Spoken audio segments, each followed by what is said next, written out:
Steve, we're at head office today, and we're going to take the opportunity to speak to one or two people that may be interested in the legalities of trusts, why trusts are effective, and to try and make sense of some of the noise with regards to why people should be taking care of their assets in this day and age. So could you introduce yourself to the audience and let them know who you are? Yes, thanks, Toby. I'm Steve Bowman. I've been in this legal game for about 40 years, basically dealing with property side and also wills, trusts, probate matters, and happy to advise clients and help go over some of the points with you. Who have you worked for in the past, Steve? A number of charities, Mind, Age UK, NHS. What did you do within the NHS? That was more the management of the trusts. Okay. Not the asset trust, but management of the NHS trust, yes. Which is an actual trust. Yeah.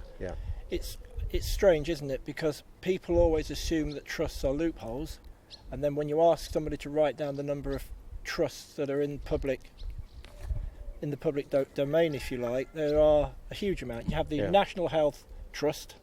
Most church property is in trust. Huge swathes of farmers' land are in trust. Most charity shops are charitable trusts. So when we think about trusts being a loophole to protect assets, they're not, are they? No. It's a legal means of looking after your assets depending on your individual circumstances, to protect them and also to make sure they go to the people they want to go to, which is normally your family.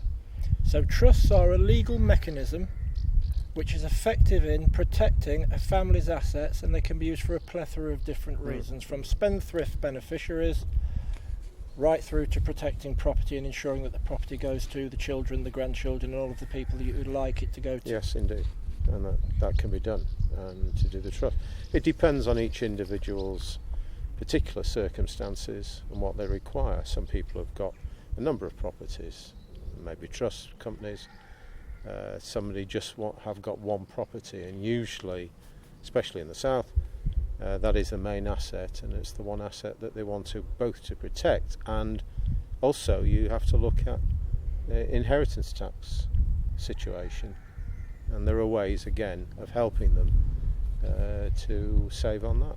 How complicated are they to write? So how time consuming and lengthy is the process? Is it fairly swift, or is it still? It can be. It depends on the circumstances, but they are specific matters. They cover items. You have to go through carefully with each client as to what they want, who they want as the beneficiaries, i.e. the people that gain from their estate if and when they die.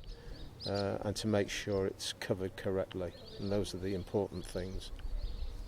What's the time sort of parameters from start to finish? If I was to contact you tomorrow to ask you to help me put my assets, property and all of my treasured belongings that I'd like to go to my children and in the future grandchildren, if say you started work tomorrow, when would you expect it to be finished? I would hope, depending on the information given, that we could do it within a month. So 1 month is the average, and that's normal. And then if there were lasting powers of attorney involved, they would be registered at the Office of Public Guardian. And would the trust then go and be registered at the Land Registry? It can be.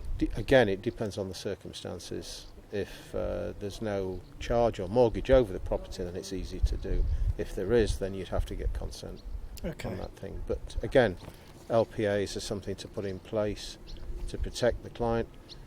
They've recently changed the forms again, but again, it's something that needs to be done. Absolutely. Well, thank you very, very much indeed, Steve. I think that's enabled everybody to see through the mist and get some of the information that they require. Thanks for popping over. No problem. Thank you very much. Thanks very much indeed, Toby.